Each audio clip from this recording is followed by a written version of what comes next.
and welcome back to another edition of Mason Sports Insider. I am Dan Ward, sitting alongside Tyler Byram, giving you the updates on everything Mason athletics.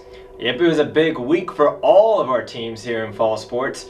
Really, teams needed big wins this weekend, and some came through in big fashions. Certainly, and let's just not waste any time. Let's get you started immediately. First, with the men's soccer team, who came out this past week in a big way in their game against Fordham. Mason was in search for their first conference win of the season, going against a team that was ranked higher in the standings.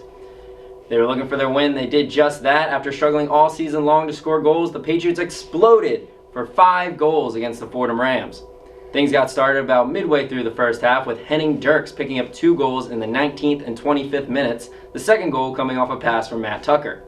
Mason added another first half goal just a few minutes later, this time off the foot of Ahmed Ishmael.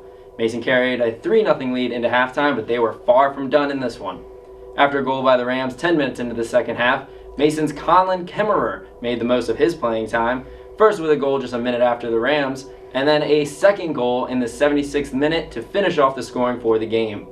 Henning Dirks picked up an assist on the second goal, and Mason finished off the Rams 5-1 for their first conference win of the season. Before the huge victory, the team took on Duquesne at home. The teams had both had a very quiet first half of play as Mason was looking to break out their offensive scoring slump. Moving now on to the 52nd minute, Henning Dirks moved the balls downfield, making 2 guys miss. Gets wide open in front of the keeper, finds Alex Rona on the far post for the Patriots' first goal of the game. But we all know Mason is most vulnerable right after scoring, so the first couple minutes would be crucial after that goal. Their first test came right from the Duke's next possession when Brian Fegley, just inside the box, sends off a shot that just misses the outstretched arm of Kraus. We're all now tied at 1. Now looking at the 70th minute, Duquesne streaking down the field, looking for the game winner. Elaine Sargent heads over defensively for a tackle and gets called for the hard foul inside the box. This will set up a penalty kick for the Dukes, leading goal scorer Colin Phillips. He connects for his 8th goal of the season. Duquesne would go on to tally another score later in the match to put it 3-1 when the final whistle blew. With the 1-1 weekend, Mason is now 1-2-3 in our GiantKiller.co Atlantic 10 standings with 6 points. They now stand in 9th, 1 spot behind the last postseason spot, which is currently held by the VCU Rams. So even though it may not be the result Mason wanted, especially in that first game against Duquesne, but a huge victory against Fordham, nonetheless, it's contradicting results, if you will. I know, but it is nice that they finally scored some goals. We know that this has been the ongoing trend all season. The fact that they exploded for 5 goals, something they haven't done since Howard way back in August or early September. So the fact that they were able to score some goals, it was the second game of the week, so perhaps the momentum will start carrying into these final couple games, because we know they're going to need at least 1 win in order to make the playoffs. Probably going to need both in order to make that playoff spot. Yeah, the good thing about this weekend is that there were actually some other surprise results in the Atlantic 10. Coming into this week, St. Bonaventure, they hadn't won a single game in Atlantic 10 play. We're actually ranked last in the national RPI of all 206 collegiate men's soccer schools in D1. They got a huge victory over George Washington at George Washington, so that was a shakeup in the top of the standings. And then also Fordham, who Mason just beat Rhode Island, and then GW would rack up another win against VCU, putting VCU down to 8th. So exactly, really, big win. Really interesting results, shake things up. Mason now, surprisingly, and I was on the call for the Duquesne game, and Mason needed help to get in, and they got the help. They got the help they needed. Mason wins out, they will be in the Atlantic 10 tournament, but the thing is, they do have to win out, and they have some big matches coming up ahead. The women's soccer team had a huge weekend looming, with postseason implications on the line. First up was second place VCU at home on Thursday. The Patriots tested the defense of VCU early and often, with their first scoring chance coming in the 10th minute of play. Alex Myers took the ball and delivered it to the far post for Nia Elbeck, but the Rams keeper was able to make an incredible save, keeping the Patriots off the scoreboard. The team would finally break through in the 34th minute when Myers, splitting defenders to find an attacking Sarah Hardison, who put the ball away, giving Mason a 1-0 lead. The Rams, however, would strike right back when Julia Suarez blasted a shot that Kirsten Glad was able to get a hand on, but not enough to make a save. Now looking at the second half of play, VCU sets up for a free kick. Megan Dell, who had an assist on the first goal, dumps the ball near side to Sharon Wojcik and blasts it towards Glad, just out of her outstretched arms. Mason, looking for the equalizer late in the game, Here is a last chance in the final minute. Sarah Harrison has the ball and blasts a shot with 4 seconds left on the clock. The VCU goalkeeper cannot gain control, and Nieves is there, but the time has expired, and the Rams would hold on to the 2-1 victory. It didn't get any easier for the women's soccer team when they took on the George Washington Colonials later in the week, who are undefeated in conference play and had only allowed 2 goals in 7 conference games coming into this one. The game started off quick with both teams getting good opportunities, but the defense stood tall for both teams. With just over 11 minutes left in the first half, goalkeeper Kirsten Glad had to come up with a great save to prevent the Colonials from scoring, and the game went into halftime scoreless. The second half was more of the same, with the Colonials getting the best opportunity on a ball that ricocheted off the post and into Glad, and then who had to dive onto the ball before it crossed the goal line. Aaron Mitchell had a chance to put the Patriots up 1-0 late in the second half, but Ellen Conway was there to answer the call for GW. The game headed into overtime, where Glad again was forced to come up with big saves to keep the game scoreless. With the two teams playing great defense all game, it seemed like this one was destined to end in a tie, but a good attack by the Colonials combined with a misplay on defense led to a Cowley goal for GW in the 107th minute, giving them the victory. Looking at our GiantKiller.co standings, the heartbreaking losses drops Mason to 8-8 overall and 4-4 in conference play, good enough for that 8th and final wildcard spot, while the George Washington Colonials remain undefeated in conference play at 8-0. Mason will play their final home game of the season this Thursday when they take on LaSalle. So, couple of tough opponents that Mason had to face, and unfortunately not able to come away with either of those wins going against the top-ranked opponents in the A10. Still in that 8th playoff spot, but they will have to come up with a couple of victories later this week. Yeah, it was unfortunate for the team. I mean, especially in such heartbreaking fashion. I mean, George Washington, VCU, they're the top 2 teams in the league right now, and Mason showed them that Mason can compete with the best in the league in those 2 schools, and it kind of shows where Mason actually stands in the standings. Even though when you looked at the standings, they were sitting there in 8th place, kind of behind everyone, teetering on even being in. They pushed the limits. They took the top team in the conference to double overtime, and it's encouraging to see. It's really exciting to see.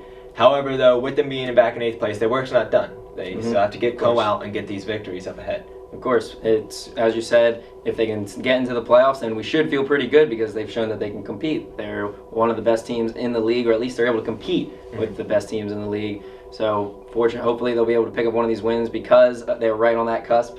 They'll have to win at least one of these last 2 games, most likely, in order to make the playoffs. Let's see if they can do it. Yeah, just like the men's team, though, they still control their playoff destiny. So if they were to win out, they would be in the Atlantic 10 tournament. Coming off of 3 first-place finishes, the men's cross-country team is in preparation for the A10 Championships beginning this Saturday, October 31st. Head coach Andrew Gerard has had his team working hard this past week, for he knows the team has yet to be as good as they can. We should expect big things from Mason's top runners in the A10 Championships as they look to defend their conference title. The lone senior Stuart Lampen-Crow will lead the way alongside junior Stephen Flynn. Adam LaFemina will play a big role if the team is to be successful, along with freshman Grayson Morgan, who has had an efficient season in his first year at Mason. The A10 Championships will be held at Pole Green Park in Mechanicsville, Virginia. The women's cross-country team will also be competing in the Atlantic 10 Championships as they look to build on an impressive regular season resume. Throughout the season, the team has consistently made it into the top half of the races, including a first-place finish at the Mason Invitational. The projected top finishers competing for the Patriots will be Bailey Klonich, Jennifer Nakamura, Victoria Doss, and Sierra Donahue, looking to lead the team to a strong finish. The team already has had a look at one of the league's top competitors in Richmond and will know the stakes they will be facing in Mechanicsville. The team was selected to finish 6th in the Atlantic 10 in the preseason poll. So, first championship of the season, getting started off early, Halloween weekend. It's going to be exciting. That Mason each year has been able to claim something at this. In 2013, they were able to get the championship from Bethany Shadowbing, the individual Atlantic 10 championship, and then last year the men's cross-country team did the honors. So, exciting weekend. Huge opportunities for both teams. Let's make it 3 in a row gathering a championship title. Why not? The women's volleyball team headed into the weekend needing a huge win against Fordham to stay in the hunt to make the Atlantic 10 postseason. The game kicked off in the back and forth first set until Mason went on a 5-0 run to jump on top 23-16 and then close out the set 25-19. In the second, it went in a similar fashion to the first, except this time it was the 14-3 run that the green and gold used to pull away from the Rams, with a final result of 25-15. In this set, the team relied on the leadership from Morgan Martin, who would lead the team in kills with 9 to control the game. Throughout the entire match, there was a balanced attack from all the Patriots, including Signe Fanoga with 7 kills, and Meredith Bush, who saw increased action and recorded a majority of her kills in the third set, tallying 8 in total in the match. In the third set, George Mason controlled it from the get-go and would win the set 25-12 and the match 3-0. Defensively, Jelena Kopanovic had 12 digs, leading a team that had only 1 receiving error for the entire match. The team looked to continue their success against one of the top teams in the A10, the Rhode Island Rams. The Rams looked dominant in the first set to open things up, and it looked like it might be a quick night for the Patriots. But this was far from true, as the Patriots came out in the second focused and ready to play and dominated the set, winning 25-14.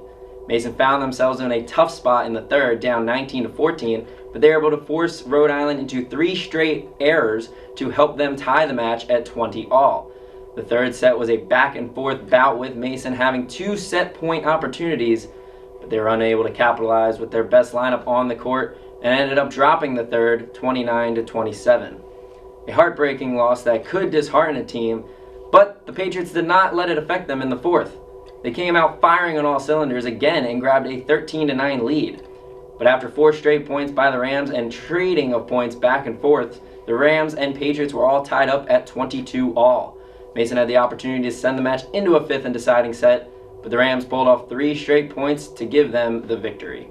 Tiffany Clark, Meredith Bush, and Lola Walknaron all played great games, with Morgan Martin and Signe Fanoga leading the attack for the team. The loss dropped Mason's record to 8-15 overall and 3-6 in conference play in the Giant Killer A10 standings. With only a handful of games remaining, the Patriots are on the outside looking in at the playoffs and will need a couple wins to end the season to try and steal a playoff spot. So, unfortunately, unable to come away with that win. I was there broadcasting the game, and it was such a good game to watch. It was so exciting. The Patriots had a chance to take it, and it would have been a huge win against one of the top-ranked opponents. Now they're going to need to try and get a couple of wins in these last 5 games. They're playing the better teams left in the conference. There's an away match at Dayton and at St. Louis. They're the 2 best teams in the conference right now, so they're close. They're right there. You've seen the heart, and it's similar to the women's soccer team, how they show that they can compete with some of these top teams, but it's just getting over that hump and getting through that point so that they can make that playoff spot. Yeah, I mean, how big of that game against Rhode Island? How big would that have been if Mason was able to steal that victory? It would have completely flip-flopped the Atlantic 10. Mason would be right up in there. Everyone else would be chasing Mason to get into that final spot. But it completely flips things around with that result. You mentioned they have to play Dayton and St. Louis at Dayton and at St. Louis. They have to, including those 2, they have to play 4 out of the top 5 teams in the conference, which have basically been unbeatable unless when they're playing each other. And Dayton, St. Louis, I believe George Washington, Duquesne are the other games they have of the schools up there. So they have a lot of work to do. It's going to be interesting when it comes down, but they still have a chance. Fortunately, they do have that head-to-head tiebreaker against VCU right now. VCU's half a game ahead because they haven't played that 9th game. But we will see. We will see. They also control their destiny. Exactly. So all the teams are controlling their destiny, but as you said, that's what made that loss that much more disheartening, and just to battle so hard and come up short and come away with essentially nothing but a loss could dishearten a team. Hopefully they'll be able to regroup and take the positives out of that game, because there was a lot of positives, especially out of senior Meredith Bush, who stepped up recently. She's been playing very well, and all the regular starters, Morgan Martin, Lola Walknaron, Tiffany Clark, Signe Fanoga, they've all been playing very well of late, and that'll be key to their playoff push coming up. Yeah, everything's starting to come together for the team very nicely, the way Jackie Simpson probably envisioned it.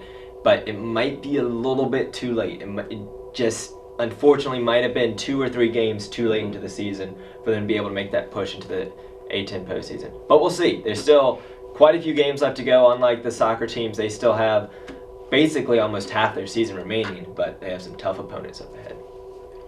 Moving on to the men's swimming and diving team, who traveled to former CAA rivals, the Delaware Fighting Blue Hens, for a regular season duel. The men's squad will win seven overall races for the day, with 3 of those wins coming from Alec Morin, who won the 50 and 100-yard freestyle events individually and was a part of the 200-yard relay team. Also on the relay team was Niles Bioli, Jackson Hannum, and Jesse Burnley. Matt Lynch and Brandon Nestor would trade results in the 100 and 200-yard butterfly races, with Lynch beating out Nestor in the 100 and vice versa in the 200. Vladimir Jacobson would claim the 200-yard freestyle, and Ryan Frayne in the 100-yard backstroke for Mason. With all the victories, the team, however, would still go on to lose the duel 157 to 137. The women's swimming and diving team also competed against Delaware, but they did not fare any better than the men's team. The Mason women were only able to win 2 events in the meet, the 200-yard individual medley and the 400-yard freestyle relay.